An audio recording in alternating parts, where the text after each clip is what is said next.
ऊंचाई है जिसकी, आसमान से विदित असीमता है जिसकी, और धरती से विदित सहनशीलता है जिसकी, ऐसे मेरे गुरुदेव को शब्द करना। जय माता दी, जय माता दी।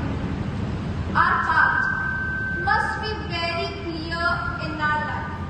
Our path must be very clear in our life. These distractions and negative people must be avoided to achieve a new goal by the grace of the Lord. जीवन में जो भी बुराई है या बुरी संगत से हमेशा दूर रहना चाहिए, तभी जीवन में शुद्धता बनी रहती है और गुरुदेव की कृपा से हमें उन्नति की प्राप्ति होती है। एक बार भगवान कृष्ण जी और राधा जी जमुना के किनारे बैठे हुए थे। बड़ा अच्छा मौसम था, जमुना के किनारे बैठे थे तो राधा जी के मन में एक बात आती है। वो कहती है कि प्रभु कंस आपके मामा हैं, लेकिन उन्होंने फिर भी आपके माता पिता को कितना कष्ट दिया है, कभी कोई अच्छा काम ही नहीं किया। क्या आपके माता पिता को कितना कष्ट दिया है, कितने पाप किए हैं और आपकी हत्या करने के लिए भी कितने असुरों को भेजा है, भूतना को भेजा, तो कोई अच्छा काम नहीं किया। तो उस महापापी ने ऐसा कौन सा पुण्य किया जो आपके हाथों से मोक्ष की प्राप्ति हो गई? उसने तो कभी कोई अच्छा काम नहीं किया, तो ऐसा कौन सा अच्छा कर्म उसने कर दिया जो आपके हाथों से मोक्ष की प्राप्ति हो गई? तो भगवान कृष्ण की सुंदर मुस्कुराती और कहती है कि राधा कि कंस जो भी सोचता है, जो भी करता, वो सिर्फ मेरे बारे में ही होता है, कि वो जो भी सोचता था, जो भी करता था, वो सिर्फ मेरे बारे में ही होता था। फिर चाहे वो द्वेष हो, चाहे वो बैर हो, चाहे क्रोध हो, लेकिन हर पल मेरा ही सुमिरन करता रहता था। तो जो व्यक्ति हर पल मेरा ही सुमिरन करता है, मुझे ही याद करता है, तो उसका तो कल्याण मुझे अवश्य ही करना पड़ता है। तो मेरे हाथों इसीलिए उसका मोक्ष हुआ, भले ही उसने मेरा विरोध क्यों ना किया। तो भगवान हमेशा हमारे हित का ही सोचते हैं, हमारे भले का ही सोचते हैं। इसका मतलब ये नहीं हमें उनका विरोध करना चाहिए या द्वेष से उनकी पूजा करना चाहिए, बल्कि प्रेम से करनी चाहिए। तो हमें बड़े सुंदर दर्शन मिलते हैं, उनका प्रेम मिलता है और अच्छी दुआओं की प्राप्ति होती है। भगवान ये नहीं देखते कि कोई व्यक्ति अच्छा है या बुरा, फिर भी उसका कल्याण करते हैं।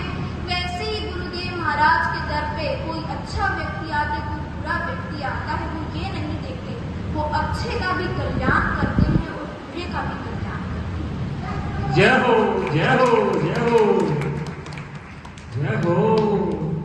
इतनी कृपा गुरु जी बनाए रखना, इतनी कृपा गुरु जी बनाए रखना, मरते तब तक सेवा में लगाए रखना। इतनी कृपा गुरु जी बनाए रखना, इतनी कृपा गुरु जी बनाए रखना, मरते तब तक सेवा में लगाए रखना। इतनी कृपा गुरु जी बनाए रखना। गुरु बिन ज्ञान ना उपजे, गुरु बिन ज्ञान ना उपजे, गुरु बिन मिले ना मोक्ष, गुरु बिन लाखे ना सत्य को और गुरु बिन मिटे ना मोक्ष। तो गुरु के बिना ना तो हमारे दोष मिटते हैं, ना ही हमें मोक्ष की प्राप्ति होती है। इसलिए गुरु की शरण में लगना चाहिए। और साधु संत गुरु जन सदैव यही कहते हैं कि मेरा चिंतन हरि करे और मैं करूं हरि का चिंतन। मेरा चिंतन तो हरि करे और मैं करूं हरि का चिंतन। तो अपनी चिंताओं को, अपनी मुश्किलों को अपने भगवान पर, हरि पर छोड़ देना चाहिए और उनके चिंतन में, उनके भजन में अपने जीवन को लगा देना चाहिए। जय माता दी, जय माता दी। इस पृथ्वी पर 84 लाख योनियां हैं, लेकिन उसमें से सिर्फ एक इंसान ही ऐसा है जो कमाता है, बाकी नहीं कमाते। एक इंसान ही ऐसा है जो कमाता है और कमाने में और इधर उधर की बातों में लगा रहता है, अहंकार में और घमंड में लगा रहता है। हम अपने आप में ही उलझे रह जाते हैं, हम अपने आप को ही नहीं पहचान पाते, तो हम भगवान को कैसे ढूंढेंगे? हम अपनी अंतरात्मा को नहीं ढूंढ पाते, तो हम भगवान को कैसे ढूंढेंगे? तो सबसे पहले जो हमें गुरुदेव महाराज कराते हैं। भगत की पहचान एक हीरे की पहचान गुरुदेव ही कराते हैं। अपनी पहचान करानी चाहिए, तभी हमें भगवान मिलते हैं और तभी गुरु के आशीर्वाद की प्राप्ति होती है। हम कहते हैं कि भगवान हमारे जीवन में बहुत मुश्किलें डाल देते हैं, बहुत कठिन काम दे देते हैं, लेकिन भगवान अपने प्रिय को ही सबसे कठिन काम देते हैं। जैसे रामायण में कैकेयी को दिया, कौशल्या ने तो पूरे रघुवंश को राम दिया, लेकिन कैकेयी ने पूरे ब्रह्मांड को राम दिया। तो अपने भगवान की तरह हमें मेहनत करते रहना चाहिए, अपने सनातन धर्म को आगे ले जाते रहना चाहिए, अपनी गुरु की शरण में हमें लगे रहना चाहिए। इसलिए भगत कहता है कि गुरु वो प्रेम है जो कभी छूटता नहीं, गुरु वो प्रेम है जो कभी छूटता नहीं, गुरु वो भरोसा है जो कभी टूटता नहीं। बैठ जाओ एक बार मेरे गुरु की नैया में तुम, बैठ जाओ एक बार मेरे गुरु की नैया में तुम, ये वो कश्ती है जो मझधार में कभी डूबती नहीं।